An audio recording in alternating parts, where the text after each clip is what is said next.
Hello friends, तो स्वागत है आपका हमारे यूट्यूब चैनल ओम स्टडी क्लासेस में। आज की इस वीडियो में हम एक्सरसाइज 1.3 के सवालों को सॉल्व करेंगे। तो पिछले वीडियो में हम 1.2 को सॉल्व कर चुके हैं। अगर आप उस वीडियो को नहीं देखे हैं तो वीडियो के डिस्क्रिप्शन में जाके देख सकते हैं, लिंक हमने वहाँ पे दे दिया है। ठीक है, तो चलिए स्टार्ट करते हैं वीडियो को 1.3 का सवालों। तो उसके पहले सबसे पहले मेरे पास है प्रमेय 1.3 देखते हैं। प्रमेय 1.3 में क्या है। मान लीजिए P एक अभाज्य संख्या है, कोई एक अभाज्य संख्या P है। ठीक, यदि P a स्क्वायर को विभाजित करती है, यदि P a स्क्वायर को विभाजित करती है, मान लिया जाए हम P ले लिए 2 क्या अभाज्य संख्या P एक, तो P a को भी विभाजित करेगी, यानी P a स्क्वायर को विभाजित करती है। a की जगह पे हम ले लिए कितना, 4 ले लिए। बोल रहा है एक धनात्मक पूर्णांक लेने हैं, तो 4 का स्क्वायर क्या 16 अगर 2 को डिवाइड कर रहा है तो P a को भी विभाजित करेगी, यानी a क्या है मेरा, किसका स्क्वायर है 16, 4 का स्क्वायर है। ठीक, 4 का स्क्वायर अगर 2 से डिवाइड हो रहा है तो 4 भी क्या होगा 2 से डिवाइड हो जाएगा। वही पर मैं बोल रहा है कि मान लीजिए एक P एक अभाज्य संख्या है। ठीक, यदि P a स्क्वायर को विभाजित करती है, यदि P a स्क्वायर को विभाजित करती है तो P a को विभाजित करेगी, जहाँ a एक धनात्मक पूर्णांक है। a क्या है, धनात्मक पूर्णांक है, और P क्या है, अभाज्य संख्या है। यानी P a स्क्वायर को विभाजित करती है तो P a को भी विभाजित अवश्य करेगी। ठीक है, तो चलिए एक्सरसाइज 1.3 के सवालों को सॉल्व करते हैं। थ्योरम तो इतना ही था, प्रमेय इतना ही था। तो चलिए, तो पहला क्वेश्चन है मेरे पास, सिद्ध कीजिए कि √5 एक अपरिमेय संख्या है। यानी √5 को हमको सिद्ध करना है कि अपरिमेय संख्या है। ठीक, तो चलिए स्टार्ट करते हैं। तो √5 एक अपरिमेय संख्या है, तो सबसे पहले हम लोग √5 को क्या मान लेंगे, परिमेय संख्या। किसी भी चीज़ को हमको साबित करना होता है तो उसके अपोजिट में मान लेंगे। जैसे √5 है अपरिमेय संख्या, बोल रहा है सिद्ध करने के लिए, तो हम उसके अपोजिट में क्या परिमेय संख्या उसको मानेंगे। तो स्टार्ट करते हैं। मान लेंगे क्या, माना √5 एक परिमेय संख्या है।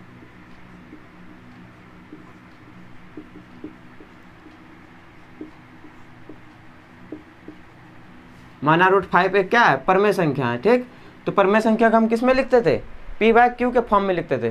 परिमेय संख्या को जब भी लिखेंगे P/Q के फॉर्म में लिखा जाता है, जहाँ Q ≠ 0 होता है। तो हम √5 को क्या लिख सकते हैं, P/Q। ठीक है, जहाँ P और Q सअभाज्य संख्या है, सअभाज्य संख्या, या फिर सअभाज्य लिख देते हैं, संख्या है।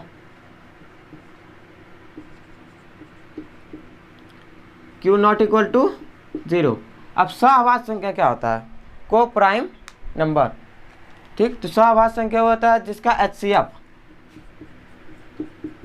जैसे P और Q दो नंबर लिखे हम, जैसे हम लिखे 3 और 4।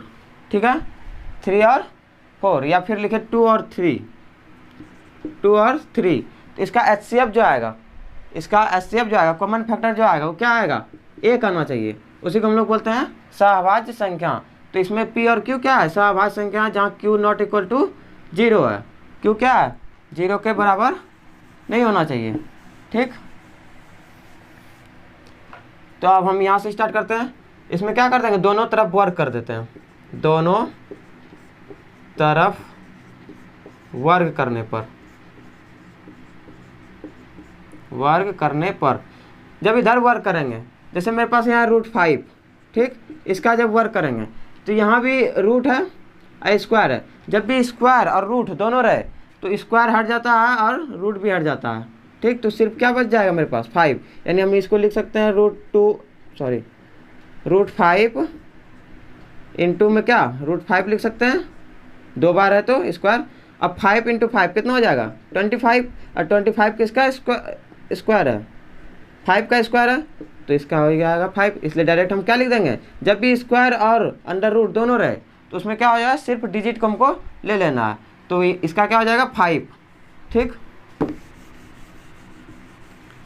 तो यहाँ पे क्या लिख लेंगे, दोनों तरफ स्क्वायर करेंगे, इधर स्क्वायर करेंगे 5 हो गया, इधर भी स्क्वायर करेंगे, P² ठीक है, P²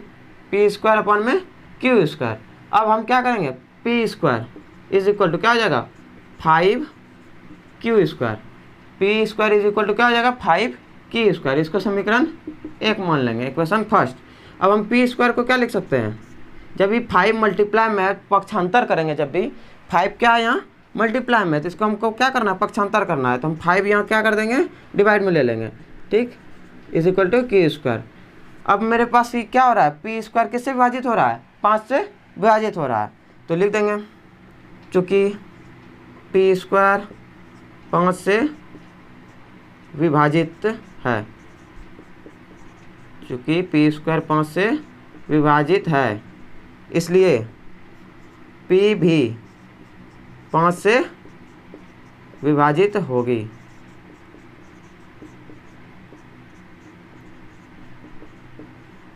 ठीक है, जब पी स्क्वायर 5 से विभाजित है तो पी भी क्या होगा 5 से विभाजित हो जाएगा। ये अभी हम लोग प्रमेय 1.3 में देख चुके हैं। ठीक है, तो आगे हम लोग अब देखते हैं इसी के आगे।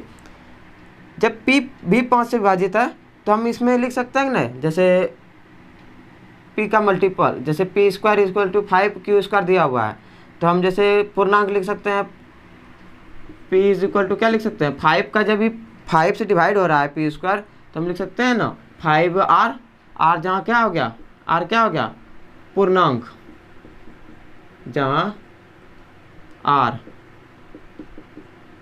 पूर्णांक है, r क्या है पूर्णांक है। ठीक है, अब p बराबर क्या हो गया 5r। अब p का मान अब किस में रखेंगे समीकरण 1 में, तो लिख देंगे यहाँ पे p का मान समीकरण 1 में रखने पर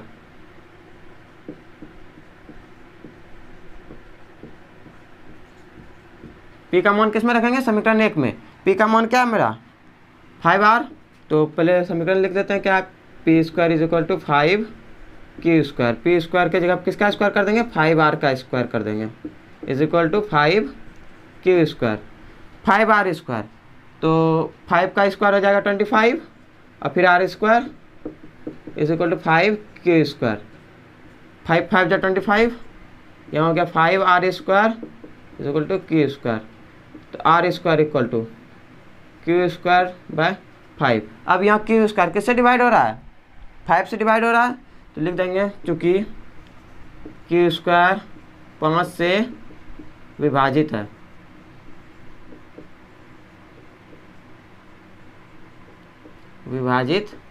है, इसलिए Q भी 5 से विभाजित होगी। ठीक है, जब क्यू स्क्वायर 5 से विभाजित है तो क्यू भी क्या हो जाएगा 5 से विभाजित हो जाएगा। ये हम लोग परिमेय अभी 1.3 में देख चुके हैं। ठीक, तो इससे आगे हम लोग लिख देंगे अब पी और क्यू। यहाँ पे बोल रहा था एचसीएफ कितना आना चाहिए 1 आना चाहिए, लेकिन यहाँ पे मेरा क्या है 5 से भी विभाजित हो रहा है पी और क्यू, तो लिख देते हैं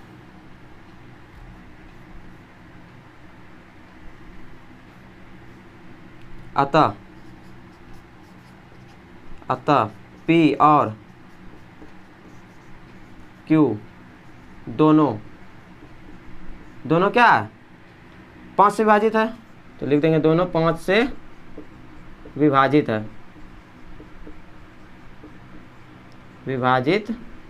है, इसलिए एचसीएफ कितना आ जाएगा नॉट इक्वल टू 1, यानी 1 के बराबर नहीं हुआ। 1 के बराबर होता तब वो परिमेय संख्या होता, लेकिन यहाँ पे 1 के बराबर आया नहीं आया, यहाँ पे 5 का मल्टीपल है, यानी क्या है 5 से विभाज्य हो रहा है, तो एचसीएफ 1 नहीं आया, तो हम लिख सकते हैं अर्थात, इसी के नीचे लिख लीजिएगा आप लोग, अर्थात √5 एक क्या है अपरिमेय संख्या है,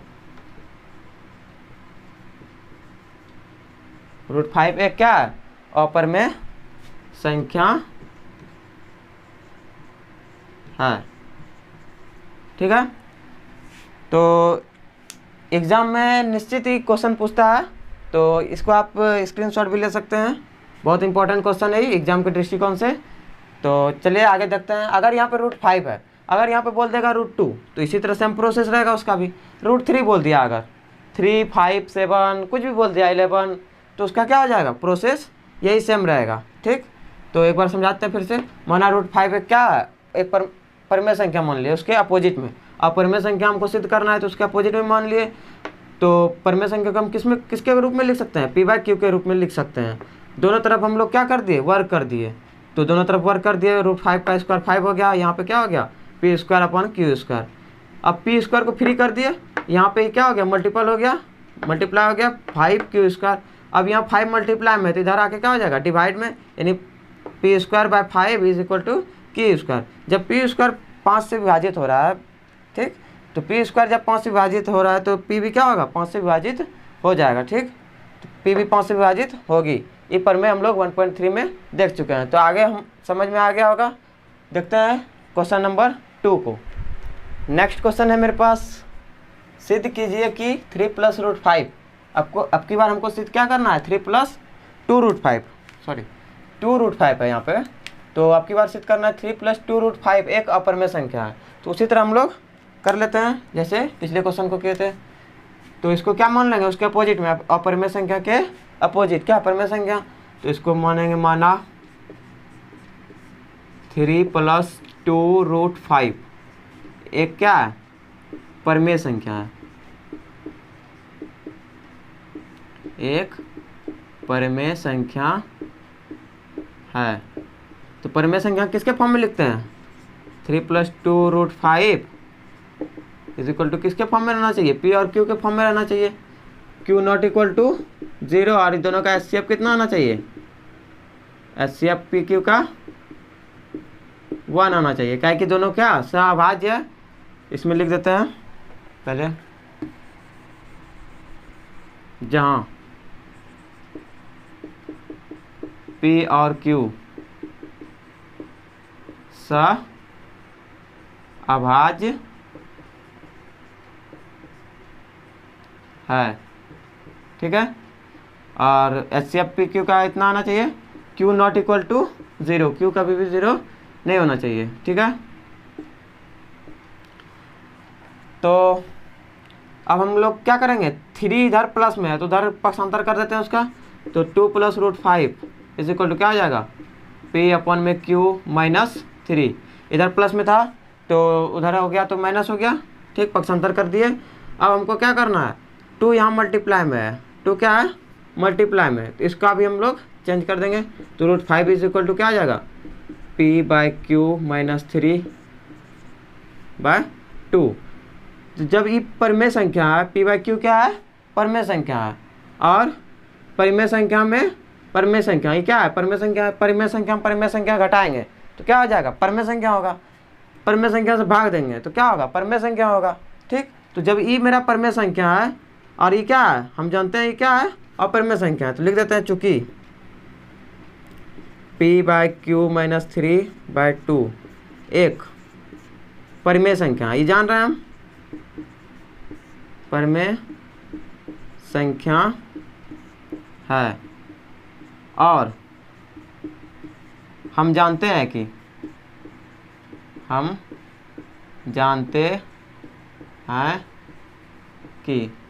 जानते हैं? √5 एक अपरिमेय संख्या है। तो हम जानते हैं कि √5 एक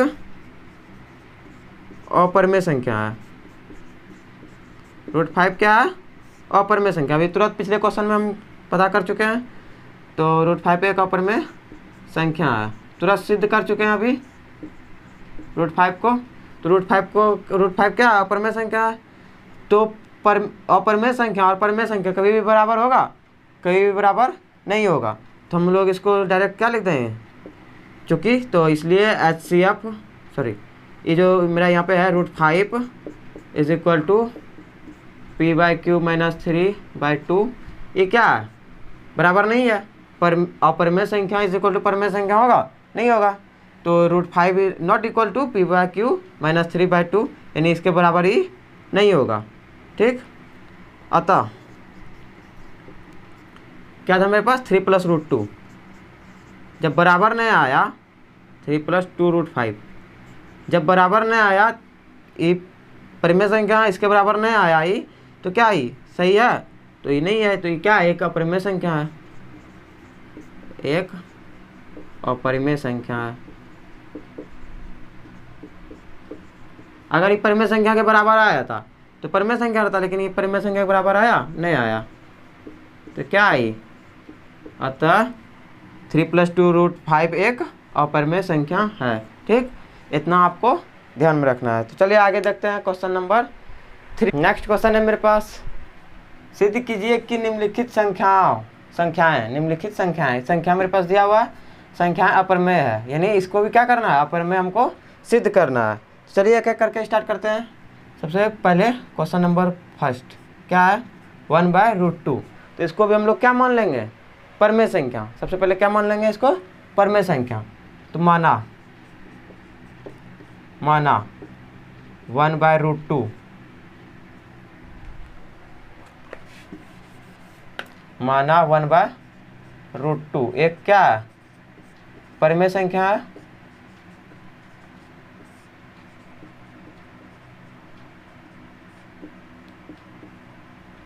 तो हम इसको क्या लिख सकते हैं, 1/√2 को P/Q, जहाँ PQ क्या है, जहाँ P और Q सभाज्य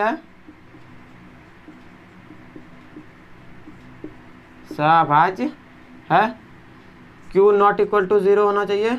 ठीक, HCF दोनों का कितना है, HCF कितना होना चाहिए दोनों का, 1, क्योंकि यहाँ पे क्या है, सभाज्य है।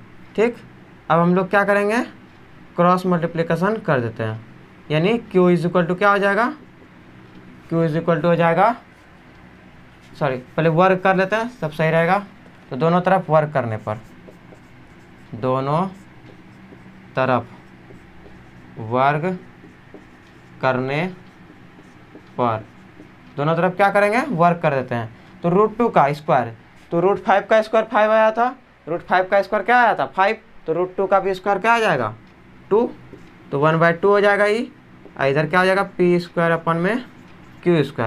Q² को अब क्रॉस मल्टीप्लिकेशन कर देते हैं, Q² = 2P² लिख देंगे, चूँकि नहीं तो पहले यहाँ इक्वेशन ही हो गया फर्स्ट। ठीक, अब Q² 2 यहाँ क्या है, मल्टीप्लाई में, तो इधर आके क्या हो जाएगा, डिवाइड में, = P²। अब लिखेंगे Q² किससे डिवाइड हो रहा है, 2 से, तो लिखेंगे चूँकि Q² 2 से विभाजित है। ध्यान से समझना है वीडियो को, ध्यान से देखना है वीडियो को, समझ में आ जाएगा। Q² 2 से विभाजित है। ठीक, इसलिए Q भी 2 से विभाजित होगी।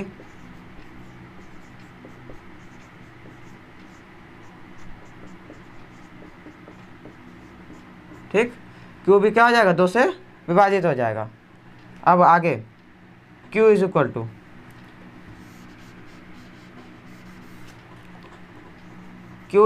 क्या कर लेंगे, 2R कर देते हैं, जहाँ R क्या है, पूर्णांक है, लिखना जरूरी नहीं है उतना।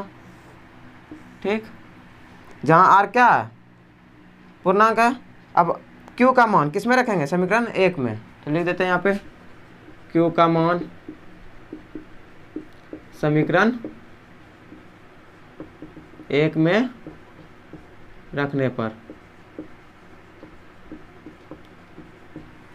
Q का जो मान है, Q का मान क्या है, 2R है, इसका वैल्यू किस में रखेंगे, समीकरण 1 में। समीकरण 1 क्या है मेरे पास, Q² = 2P²,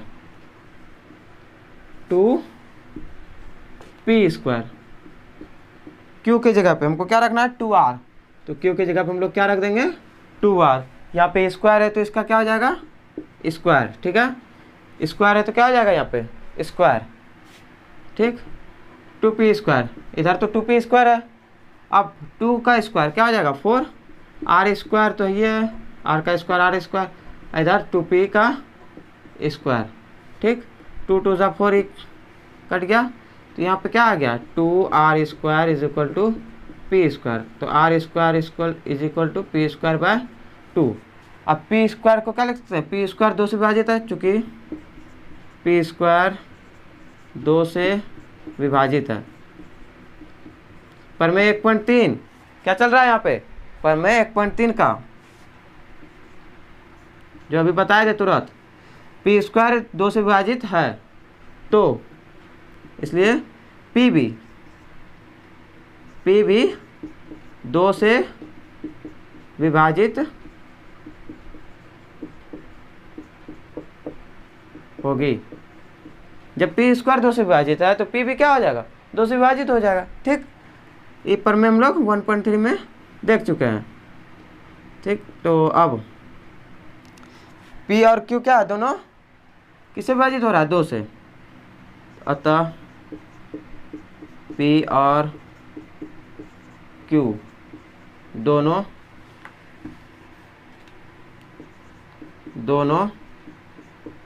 2 से विभाजित है।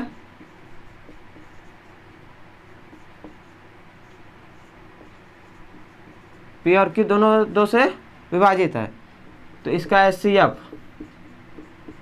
कितना आना चाहिए, 1, लेकिन यहाँ पे 1 नहीं आया, क्या कि 2 से विभाजित हो रहा है। बोल रहा था क्या आना चाहिए, 1 आना चाहिए, लेकिन 1 आया मेरे पास, 1 नहीं आया। ठीक, तो ये क्या है, परमेय संख्या हुआ, तब तो ये परमेय संख्या नहीं हुआ, क्या हो गया, ये अपरमेय संख्या थी। यही हमको सिद्ध करना था, अर्थात 1/√2 क्या माने थे हम लोग, परमेय संख्या 1/√2 को माने थे। तो 1/√2 एक क्या है, अपरमेय संख्या, हम जो माने थे वो गलत साबित हो गया। हम माने थे परमेय संख्या, लेकिन ये है क्या, अपरमेय संख्या। ठीक, तो एक 1/√2 एक परमेय संख्या है।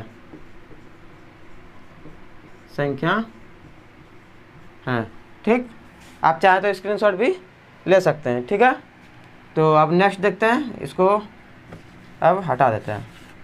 नेक्स्ट है मेरे पास 7√5। नेक्स्ट 2 नंबर देखते हैं। 2 नंबर है मेरे पास 7√5।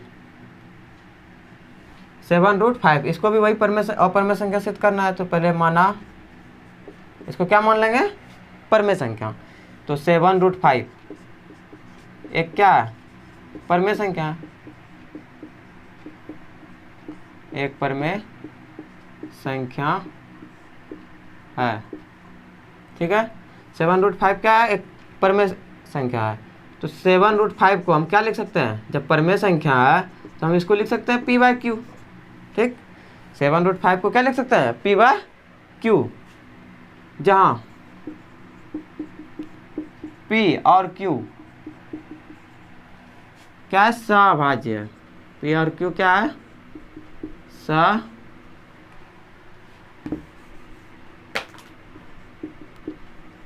सअभाज्य है। Q not is equal to 0। HCF कितना आना चाहिए, दोनों का 1 आना चाहिए। ठीक है, अब हम लोग देख लेते हैं, यहाँ 7 क्या है, मल्टीप्लाई में है, तो उधर जाके क्या हो जाएगा, बटे में, तो √5 is equal to p/7q, cross multiplication कर दिए, √5। अब हम ये क्या जानते हैं कि परमेय संख्या p/q है, और 7 से इसको क्या किए, डिवाइड कर दिए। तो 7 से जब भी डिवाइड करेंगे, परमेय संख्या में गुना करें परमेय संख्या परमेय संख्या जोड़ेंगे तो क्या होगा, परमेय संख्या ही होगा। परमेय संख्या अगर घटाएंगे तो क्या होगा, परमेय संख्या ही होगा। ठीक, तो हम जानते हैं क्या है परमेय संख्या, चूँकि p/7q एक परमेय संख्या है।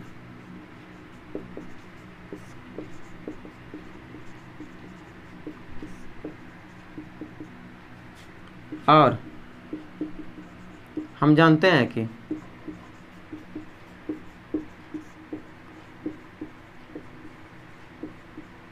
√5 एक क्या है, और परमेय संख्या है।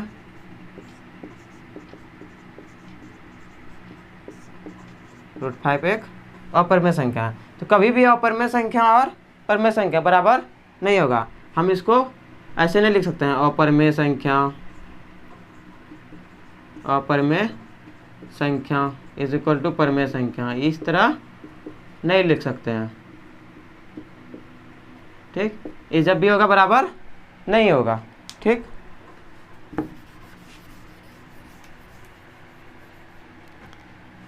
तो क्या है ये, √5 एक अपरिमेय संख्या है, इसलिए √5 और p/7q कभी भी बराबर नहीं होगा। अतः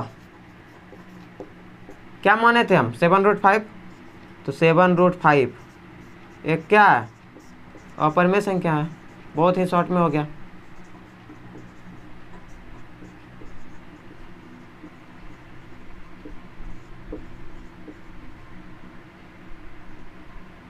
संख्या है, यही हमको सिद्ध करना था। नेक्स्ट क्वेश्चन देख लेते हैं, 6 + 2√5।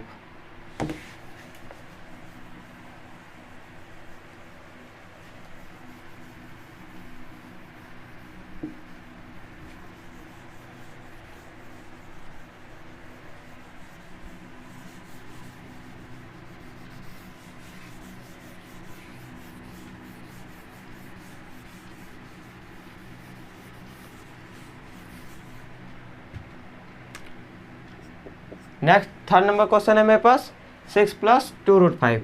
तो लिख देते हैं 6 + 2√5 नहीं, सॉरी √2 है। क्या है √2, तो इसको भी क्या मानेंगे, पहले माना 6 + √2 एक क्या है, परिमेय संख्या है।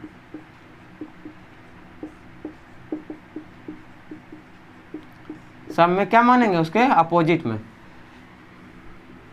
6 + √2 क्या है, अपरिमेय संख्या। तो 6 + √2 को p/q के फॉर्म में लिखेंगे।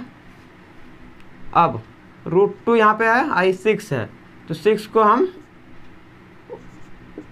पक्षांतर कर देते हैं। तो p/q इधर प्लस में है तो इधर आके क्या हो जाएगा, माइनस। परिमेय संख्या में परिमेय संख्या जब भी घटेगा तो क्या हो जाएगा, परिमेय संख्या।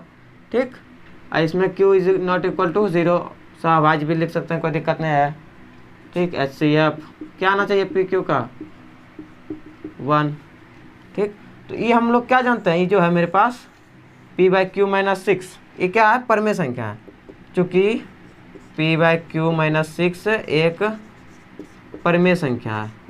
ये सब भी बहुत शॉर्ट से बन जाएगा, यानी p/q - 6 एक परिमेय संख्या है।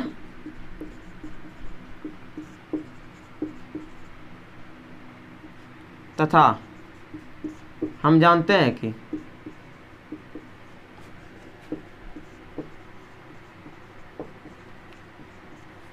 क्या जानते हैं कि √2 एक क्या है, अपरिमेय संख्या है। तुरंत अभी हम लोग सिद्ध कर चुके हैं, √2 एक अपरिमेय संख्या है। ठीक, तो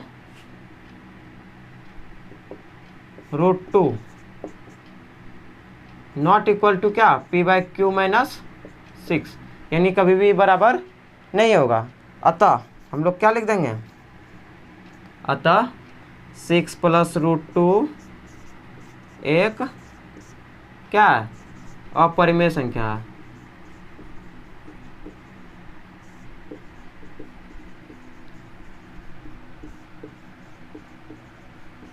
सिक्स + √2 क्या है, एक अपरिमेय संख्या। तो 1.3 में टोटल इतना ही सवाल है। ठीक, तो आगे हम लोग नेक्स्ट वीडियो में 1.4 को भी कवर करेंगे। तो अगर वीडियो अच्छा लगा है तो वीडियो को लाइक करें, ज़्यादा से ज़्यादा शेयर करें और चैनल को सब्सक्राइब भी कर लें। तो मिलते हैं अगले वीडियो में, तब तक के लिए बाय बाय, जय हिंद।